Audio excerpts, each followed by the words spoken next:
Assalamualaikum warahmatullahi wabarakatuh. Salam sejahtera untuk kita semua. Hai sobat frekuensi, dimanapun kalian berada, gimana kabarnya? Mudah-mudahan dalam kondisi yang baik-baik saja ya. Masih WFH atau sudah masuk kantor? Oke, apapun kondisinya, jangan lupa selalu menggunakan masker,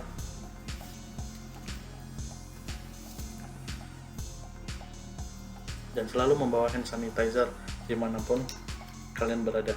Jangan lupa gunakan setiap saat ya. Oke, kemudian sebelum kita langsung masuk ke materi, alangkah baiknya untuk diklik tombol subscribe dan juga jangan lupa di like ya, agar informasi ini dapat tersebar ke siapapun yang membutuhkan. Oke, kita langsung aja ya. Nah, materi kita kali ini adalah penggunaan fitur-fitur yang ada di akun e-licensing. Nah, pertama kita buka dulu akun e-licensingnya.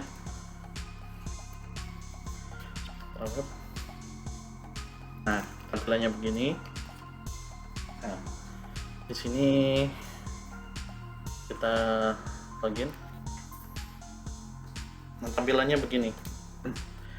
Pada kesempatan kali ini kita akan sedikit membahas tentang yang fitur-fitur menu yang ada di sini ya, yang ada di panel sebelah kiri. Oke, dari pertama. Nah, ini aplikasi baru. Aplikasi, terus klik baru. Nah, di sini adalah layanan yang ada di akun e-licensing atau service-service yang ada. Nah, ini banyak ya. Nah, ini untuk izin maritim, untuk kapal, untuk stasiun pantai. Oke, saya nggak akan merincikan semuanya. Untuk stasiun kapal ya udah jelas. Nah, ini untuk penerbangan, untuk grand to air. Nah, ini untuk fixed service. Fixed service itu apa sih? Ini untuk izin microwave link. Itu contohnya ya. Atau STL TV. Nah, ini untuk yang publik, ini biasanya untuk operator seluler atau operator PWA yang sifatnya dia menjual lagi gitu, menjual jasa lagi. Termasuk di situ BWA atau istilahnya kita di sini kayak apa ya? Kayak penggunaan internet tapi menggunakan layanan microwave link. Nah, itu contohnya. Berikutnya adalah land mobile ya, seperti yang kita tahu HT ya, HT yang kayak di taksi tuh, radio taksi gitu, atau yang di ekskavator tuh yang biasanya untuk penggalian segala macam. Nah, ini contohnya. Dan untuk publik biasanya untuk operator trunking. Nah, sama kayak operator seluler, tapi di sini HT juga kan ada operatornya ya, yang untuk dijual kembali. Nah, biasanya untuk dua ini ada izin penyelenggaranya gitu. Oh iya, termasuk untuk penyiaran broadcasting juga ada di sini. Ini satelit. Kita nggak akan merinci semua satu-satu, tapi di sini adalah izin-izin yang bisa klien gunakan untuk mengajukan frekuensinya ya, izin frekuensinya. Oke, nah ini untuk modifikasi. Ini fitur modifikasi ini untuk layanan yang sudah punya izin dan ada parameter-parameter yang dirubah gitu, misalnya ganti alat, ganti alamat, nah terus ganti perangkat begitu. Itu kurang lebihnya begitu ya. Nah, saya nggak akan merincikan lagi, maksudnya nggak akan buka lagi. Nah, bisa jadi nanti akan ada part 2 nya untuk merincikan ini ya. Nah, ini untuk penggunaan. Nah, ini yang sudah punya izin dan mau digunakan. Ini untuk perpanjangan. Nah, ini hanya ada dua, yaitu maritim dan penerbangan aja. Oke, nah ini menu draft. Menu draft ini misalnya ya, saya mengajukan izin, kemudian ditolak secara online, secara e-licensing. Nah, nanti akan balik lagi ke sini. Biasanya ini di awal ditolak ya, di tahapan itu klien, data entry, terus ada analisa teknis, kemudian terakhir itu adalah izin otorisasi. Kalau udah keluar tagihan, nah itu udah aman lah. Tapi kalau misalnya di sini masih dalam tahap data entry langsung di reject, itu akan kembali ke menu draft. Nah, ini bisa dicek di sini ya. dan bisa diperbaiki kesalahannya. Oke. Nah, ini yang dikirim ini semua aplikasi yang sudah dibuat atau lagi udah diajukan tapi belum dalam proses analisa teknis. Jadi kan tadi tahapannya data entry, analisa teknis. Nah, di antara dua itu ada di sini semua. Berarti sudah diajukan tapi belum sampai tahap ke analisa teknis. Nanti masuk di menu aplikasi terkirim. Ada di sini semua. Nah, setelah keluar izinnya, nah di sini ada menu terarsip. Nah, menu terarsip ini setelah ada izinnya. Jadi gini, menu terarsip ini semua aplikasi yang pernah diajukan atau digudangkan atau yang bermasalah atau yang sudah lampau-lampau atau yang sudah terproses oleh sistem. Itu artinya apa? Dia nggak ditolak di awal, tapi sudah diproses sampai menuju terakhir. Nah, munculnya di sini semua. Nah, nanti kita akan review, ada di menu review. Yang bikin klien salah paham ada di sini. Jadi ngerasa, oh iya saya sudah pernah mengajukan, padahal dalam proses analisa teknis dia ditolak.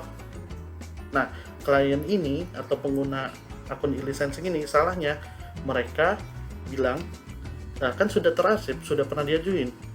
Nah, ngerasa bahwasanya, oh di sini nggak ketahuan nih prosesnya sampai mana gitu, ya kan, ngerasa ya saya sudah ngajuin ya beres gitu, tapi nggak tahu status terakhirnya itu ternyata di reject di analisa teknis. Jadi menu terarsip ini adalah bukan menu ngecek permohonan baru yang sedang berjalan, itu yang sedang diajukan ya. Jadi salah kaprah selama ini yaitu gitu. Jadi menu terarsip ini bukan patokan untuk ngecek aplikasi baru yang sedang diajukan ya. Jadi menu terarsip ini adalah semua aplikasi yang sudah keluar izinnya, baik yang sudah di cancel, modifikasi, tadi saya nggak mengucapkan nggak bilang modifikasi ya, termasuk modifikasi sama yang sudah granted, artinya yang sedang berjalan gitu. Oke, kita lanjut ke menu berikutnya, ke menu review. Nah, ini tadi yang seperti yang saya bilang ya. Nah, kesalahan klien adalah nggak ngecek status atau nggak tahu saya itu udah sampai mana sih tahapannya. Oke, di menu review ini kita klik izin. Nah, cari aplikasi yang terarsip, artinya apa? Dia sudah melalui proses pengajuan ya. Di menu terkirim tadi udah nggak ada juga. Kita cek di sini, saya itu udah sampai mana sih? Sebenarnya ini bisa dicek. Ini kebetulan saya sudah pernah trial ya. Ini dia. Nah, ini di sini ada dua jenis ya. Kalau misalnya dia masih hidup nih izinnya, di sini harusnya granted dan masih hidup di situ ya. Nah, di sini saya hanya bisa nunjukin dua, reject sama cancel. Cancel ini artinya digudangkan. Artinya begini, ini sudah pernah sempat terbit invoice, artinya sudah diotorisasi, udah lolos dari analisa teknis, dan udah sempat punya ISR, sudah terbit izin stasiun radionya, izin frekuensinya sudah punya. Nah, tapi di sini saya mengajukan penggudangan. Jadi ya, ini saya pembatalan terhadap izin ini. Nah, ini ada invoice ya. Nah, bedanya sama rejected ini, sini nggak ada. Nah, artinya apa? Artinya ini bisa jadi ini di reject di proses analisa teknis, gitu. Statusnya reject. Nah, beda ya. Jadi ketahuan ya di sini di menu review ini kita bisa ngecek di izin, gitu. Jadi untuk permohonan baru, ngecek yang sedang berjalan, pengajuan permohonan izin yang sedang berjalan ada di menu review ini. Oke, berikutnya kita ke invoice. Waduh, kali ini masalah duit jadi agak-agak susah ya. Saya sendiri pusing. Nah, ini contohnya. Oke, di sini kita bisa ngelihat semua history dari akun e-licensing ini atau instansi ini terhadap invoice-nya. Jadi ada yang sudah dibayar atau yang belum dibayar. Nah, ini kita bisa ngecek di sini. Kalau misalnya sudah tahu nomor aplikasinya ya silahkan aja masukin nomor aplikasinya ya. Tapi kalau misalnya nggak tahu ya silahkan dicek aja nih. Nah, ini jangan lupa dicentang. Nah, kita cari. Nah, ini contohnya. Nah, contohnya ini karena ini sudah pernah digudangkan, jadi di sini udah sempat dibayar ya, tapi udah pernah digunakan, jadi hanya muncul ini aja, berarti ini udah pernah terbit invoice-nya. Oke, kita lanjut ke station. Maaf, suaranya agak ngap-ngapan karena pakai masker. Oke, tadi saya sudah bilang saya sempat akun di lisensi ini sempat punya izin. Nah, kita bisa ngecek di sini review dari station atau review dari site atau review dari di mana sih frekuensi itu, stationnya ada di mana, lokasinya ada di mana. Nah, ini contohnya. Terakhir tadi fix service ya. Nah, ini statusnya kita bisa kosongin, nanti akan tampil seluruh izin dari akun e-licensing ini akan dimunculin di sini. Nah, ini contohnya. Nah, ini nanti muncul dan bisa di-download ya di sini dalam bentuk PDF atau bentuk Excel. Jadi nanti untuk intern instansi bisa dicek ke bagiannya masing-masing apakah ada atau enggak nih izinnya di lokasi itu ya. Oke, ini kita lanjut. Nah, ini ada di akun pengguna ubah password. Oke, ini ubah password udah tahu lah ya. Nah, jadi ganti password dari akun ini. Oke, kita lanjut ke ubah data user. Pada menu ubah data user ini kita akan mengintegrasikan antara akun e-licensing ini dengan data di OSS. Nah, ini jangan lupa jika pengguna belum ada NIB, daftarkan dulu di oss.go.id. Nah, kalau misalnya sudah ada, nanti di sini masukkan NIB-nya. Kebetulan ini karena akunnya akun dummy, jadi ya asal-asal ngisinya, hanya untuk kebutuhan bikin tutorial ini aja. Jadi di sini nggak akan saya lanjutkan ya. Kalau misalnya dilanjutkan, ini tinggal divalidasi dan berkas NIB-nya itu diupload. Jadi tampilan NIB sama izin komersilnya yang sudah terdaftarkan atas nama izin spektrum frekuensi radio itu nanti diupload berkasnya ya. Nah, itu diupload, kirim ke kita. Nah, ini penting karena apa? Kalau misalnya nggak ada NIB, otomatis izin ini akan dicabut gitu, izinnya akan dicabut dan nggak akan berlaku karena sekarang pemerintah sudah izin satu pintu ya, jadi semuanya melalui OSS dan akan bercabang sesuai dengan izinnya masing-masing. Misalnya izin frekuensi itu ada di Kominfo, jadi nanti langsung terintegrasi dengan e-licensingnya Kominfo seperti ini. Nah, oke, kita lanjut ke menu unduh. Tadi udah sampai akun pengguna, kita menu unduh. Nah, ini ada 3 yaitu dokumen. Nah, di sini ada letter, ada invoice, invoice reminder, invoice, collective, license.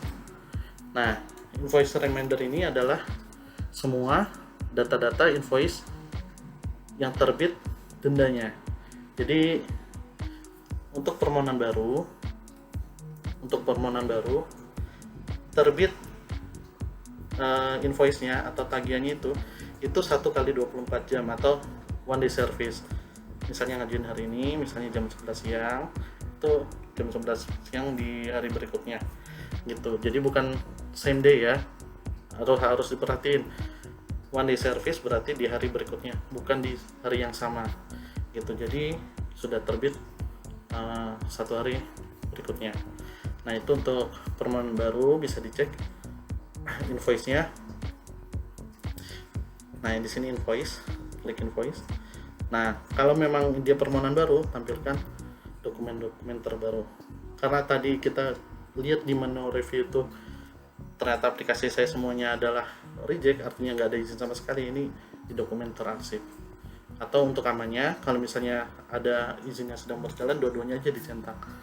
Oke, kita centang aja satu. Nah, proses ini mungkin membutuhkan waktu yang lama ya, karena datanya kalau misalnya lebih dari satu izin itu bakalan lama gitu, apalagi sudah tahunan. Nah, nanti invoice-nya pada muncul semua tuh gitu. Yang walaupun sudah lewat lah waktunya. Kita tunggu. Nah, ini munculnya seperti ini. Nah, ini klik. Nah, ini tinggal diunduh. Nah, kebetulan saya sudah ngunduh. Nah, tampilannya seperti ini. Nah, untuk permohonan baru, dia masa lakunya 1 kali 30 hari. Jadi, tadi setelah one day service itu terbit tagihan. Nah, setelah terbit tagihan, itu masa jatuh tempo pembayarannya itu 30 hari. Nah, seperti ini. Ini template-nya, kita bisa lihat di sini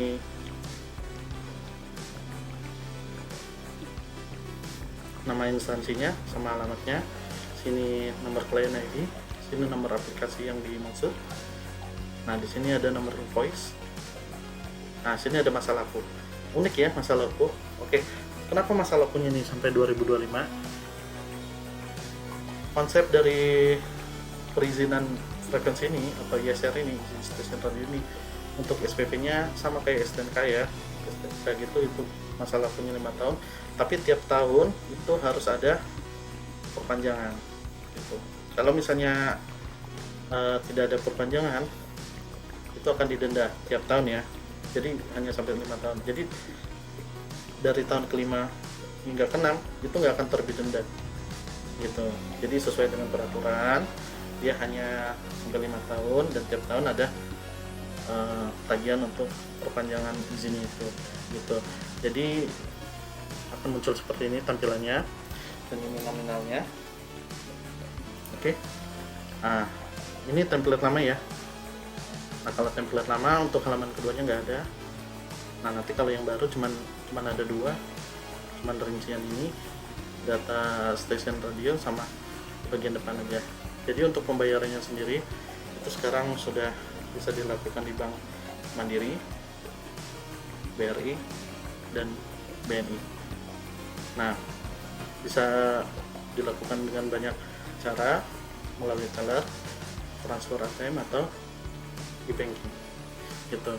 Jangan lupa di sini harus dipastikan invoice-nya ini tertera atau muncul di virtual account-nya. Kalau untuk e-banking, nah bisa ditanya ke teller, invoice-nya ini harus muncul gitu. Oke, sampai sini masa lakunya sendiri dari terbit itu 30 hari. Jadi due date-nya itu misalnya tanggal 30 Juni, terbit SPP 30 Juni ya, masa laku sampai 29 Juli. Jadi 1 bulan untuk proses pembayarannya. Nah, untuk tahunan, gimana untuk yang tahunan tadi? Seperti yang saya bilang tadi, untuk yang tahunan SPP ini sudah terbit 60 hari sebelum jatuh tempo. Jatuh temponya adalah 30 Juni. Jadi hitung aja sendiri 60 hari sebelum jatuh tempo. Dan banyak yang dilupakan oleh pengguna-pengguna akun e-lisensi ini adalah mereka nggak aware terhadap ini, terhadap due date. Jadi ngerasa, wah udah bayar sekali, masa berlakunya 5 tahun kok. Jadi ngerasa bayar sekali itu untuk 5 tahun. Salah. Karena ada pembayaran untuk tiap tahunnya. Sama kayak STNK tadi, harus konsen harus lebih aware di due date-nya ini. Jadi 60 hari sebelum jatuh tempo sudah terbit. Gimana kalau sudah lewat dari jatuh tempo? Nah, kalau sudah lewat dari jatuh tempo akan kena denda. Nah, kalau misalnya di sini kan 30 Juni, ya kan, due date-nya 30 Juni. Oke, nanti kalau misalnya masuk 1 Juli itu SP pertama. Nah, itu SP1. Nah, kalau misalnya masuk lagi Agustus itu SP2, begitu dan seterusnya. Kalau untuk SPP sendiri sebenarnya agak ribet ya. Pokoknya intinya yang tertulis di sini harus lebih aware lah. Ya ini contoh-contohnya aja lah ya, gitu. Oke. Ya kalau misalnya saya salah ngomong ya minta tolong dikoreksi ya, karena ini tampilannya untuk permohonan baru, tapi untuk tahunannya nanti bisa dikondisikan sesuai dengan data yang tahunan ya. Nah, ini sampel untuk yang permohonan baru, karena di sini plus 30 hari untuk jatuh tempo dari pembayaran SPP ini ya. Nah, dan harus jadi perhatian klien e-licensing ini, jangan sampai dilimpahkan ke KPKNL ya, karena ribet tuh urusannya. Intinya kita akan mengeluarkan perintah bayar itu 60 hari sebelum jatuh tempo untuk tahunannya, dan untuk yang baru itu 30 hari. Itu H+1 dari sejak di approve. Nah ini jangan sampai 3 kali kita SP. Jadi misalnya udah keluar SP1, SP2, SP3 itu keluarnya tiap bulan tuh. Dendanya juga 2% dari denda awal. Jadi kayak bunga menjemuk gitu deh kalau untuk yang SP2, SP3 nya. Nah saya juga kurang paham tuh gimana perhitungannya. Nah, pokoknya nanti dilihat-lihat aja di sini. Intinya ya, bayarlah tepat waktu. Artinya ya kalau memang sudah terbit SPP-nya segera dibayarkan lah, daripada repot, jangan nyusahin diri sendiri. Nah, oke. Nah, ini yang kedua, setelah pembayaran itu 1 kali 24 jam harus sudah terbit gesernya. Tapi karena klasik ya, alasan klasik antrian, jadi ya sistem juga membacanya ya agak lama lah ya. Biasanya sih kita bisa ngecek 1-3 hari lah, paling aman sih 3 hari gitu. Nanti bisa dicek lagi di mengunduh dokumen, kita klik letter. Nah kalau untuk permohonan baru diklik, ditampilkan hanya dokumen-dokumen terbaru. Untuk subtype dokumennya di sini personal license. Tapi kalau misalnya udah lama, izinnya udah lama atau sedang berjalan, ini tampilkan dokumen-dokumen yang terarsip, artinya yang sudah pernah terbit izinnya. Ini dibuka. Nah ini tampilannya, kebetulan diklik juga sama kayak tadi, mengunduh. Nah kebetulan saya juga sudah download tadi, sempat download. Nah ini tampilannya. Nah ini bisa kita lihat, ini nomor aplikasinya, nomor klien ID-nya, ini daftar instansinya. Nah ini yang saya bilang nih, ini due date-nya ya, pokoknya 30 Juni itu due date-nya. Nah ini untuk stasiunnya, ini kebetulan jenis layanannya atau servisnya fixed service, alamatnya di sini, lokasinya. Nah ini data teknis. Nah ini contohnya ya. Oke. Nah sampai sini bisa dipahami ya. Oke, kita balik lagi ke menu dokumen. Nah tadi kita sempat menyinggung untuk invoice denda ya. Nah ini di sini ada invoice reminder, nanti bisa di download denda-dendanya berapa, kolektif untuk semua. Jadi nanti sekelondongan untuk invoice bakal dimunculin. Tapi karena di sini izinnya cuma 1 ya nggak akan muncul ya. Gitu. Karena nggak pernah telat lah gitu. Karena untuk kebutuhan ini jadi nggak akan dimunculkan.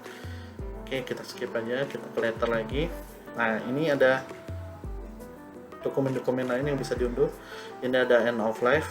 Nah, biasanya di sini untuk izin yang sudah mau habis nih.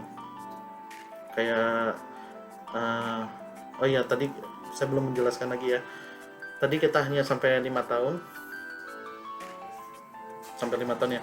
Nah, gimana untuk yang dari tahun ke-5 menuju tahun ke-6 atau 5 tahun yang kedua ya. Nah, untuk yang 5 tahun kedua, SPP-nya sendiri itu nggak akan terbit denda kalau misalnya telat bayar atau telah melewati jatuh tempo yang tertera di sini ya. Nah, nggak akan terbit lagi denda, tapi langsung izin ini atau nomor aplikasi ini akan dimatikan secara otomatis melalui sistem. Artinya udah angus tuh, udah digunakan secara otomatis lah ya, artinya udah nggak bisa digunakan lagi izin yang ini gitu. Makanya untuk tahun 5 ke 6 ini harus lebih aware nih, karena kita sudah ngasih waktu 60 hari sebelum jatuh tempo dan harus sudah dibayarkan gitu, kalau nggak habis tuh izinnya.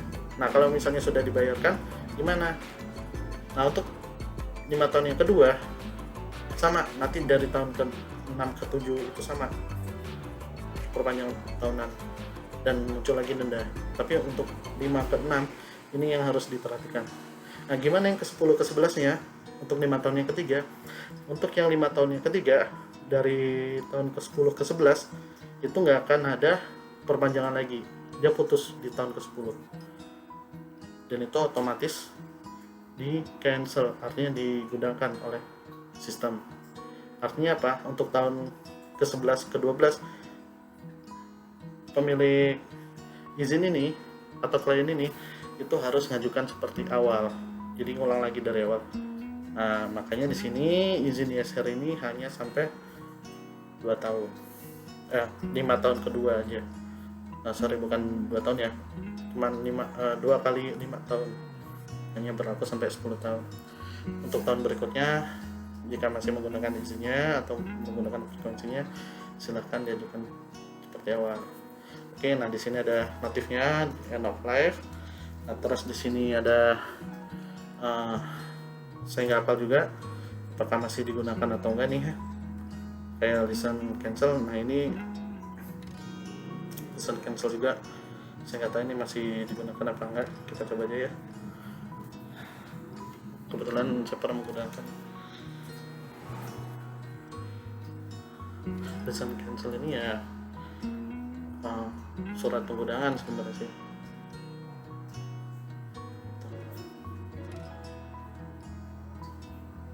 Nah, aduh, agak lama ya, mohon maaf, jadi agak lemot.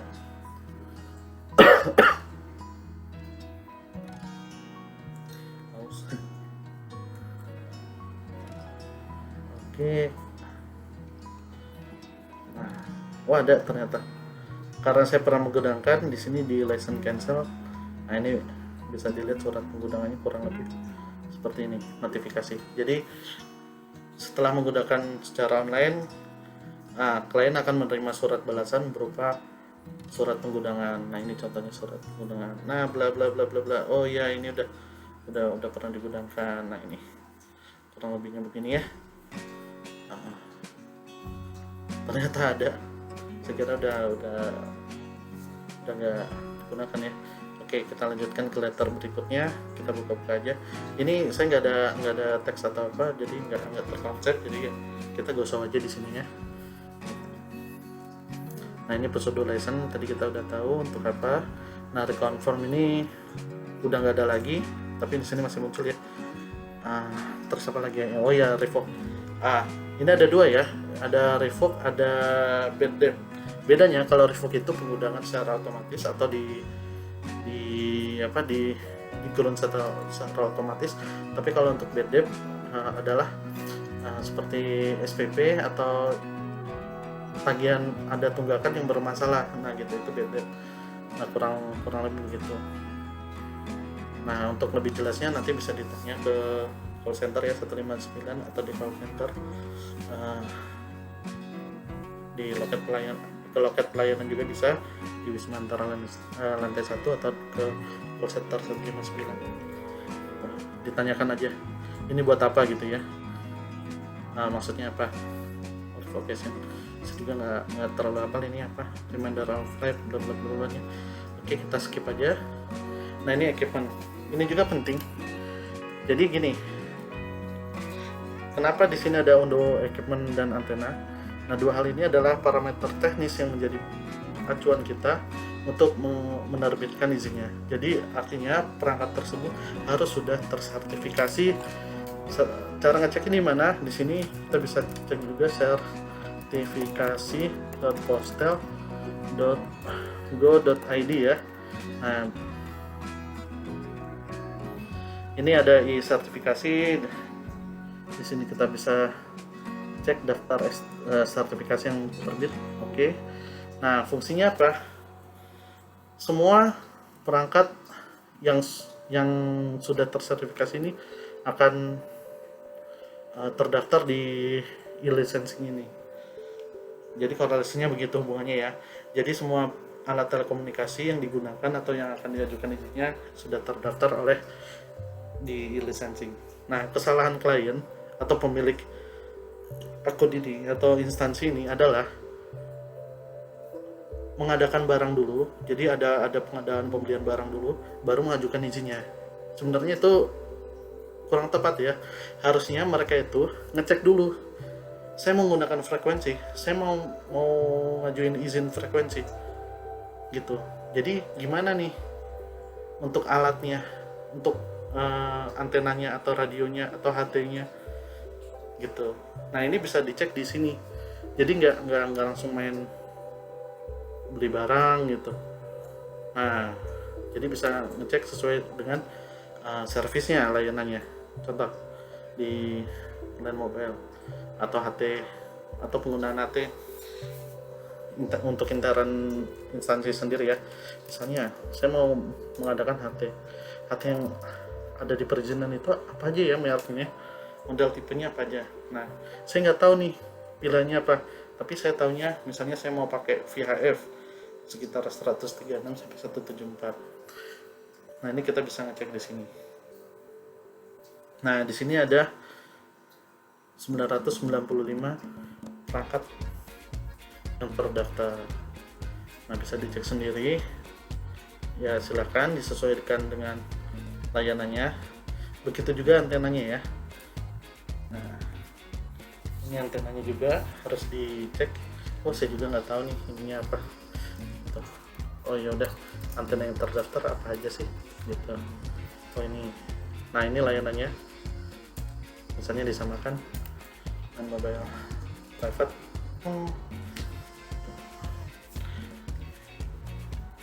Jadi jangan sampai yang yang klien ini atau pemilik licensing ini untuk mengajukan itu dia ketentuan harus sertifikasi perangkatnya dulu ya. Karena nggak terdaftar di e-sertifikasi ini. Oke, nah ini ada banyak ya, ada sekitar 31 antena yang bisa diajukan izinnya. Oke, sampai sini kita lanjut ke impor aplikasi. Oke, impor aplikasi hanya untuk layanan tertentu seperti fixed service dan mobile public. Terus bandwidth. Kalau untuk bandwidth ini sendiri bukan kapasitasnya juga untuk jelasin ya. Nah ini juga satelit juga. Artinya apa? Impor aplikasi ini dalam sekali pengajuan itu bisa lebih dari satu aplikasi gitu. Nah ini kita contoh untuk fixed service. Nah ini nomor lainnya. Nah ini unduh template-nya, klik untuk sekumpulan batch. Jadi dalam satu batch itu ada 15 aplikasi itu maksimal misalnya ya. Nah kebetulan saya juga udah buka. Nah ini contohnya, biasanya untuk izin microwave nih, misalnya saya mau ngajuin sekitar 10 link, artinya ada 20 station atau 20 site. Nggak mungkin dong harus diajuin satu-satu, jadi harus melalui metode ini. Nah di sini kita skip aja ya, saya nggak akan ngebahas lebih lanjut. Nah ini mungkin nanti ada partnya sendiri untuk tutorial berikutnya. Nah kita akan skip. Nah ini untuk poll, saya juga kurang paham ini maksudnya apa, tapi bisa diajukan ke kami ya. Silahkan diajukan ke e-licensingnya. Oke, di sini kirim terakhir. Nah, oke. Dan di sini terakhir ada bantuan ini PDF sih. Ya silahkan aja untuk keterangan yang belum jelas atau masih mengawang-awang, silahkan di download aja, dipelajari. Untuk pertanyaan atau pembahasan lebih lanjut ya silahkan diisi di kolom komen, atau bisa ke call center 159 atau ke loket pelayanan terpadu di Wisma Antara lantai 1 ya. Oke.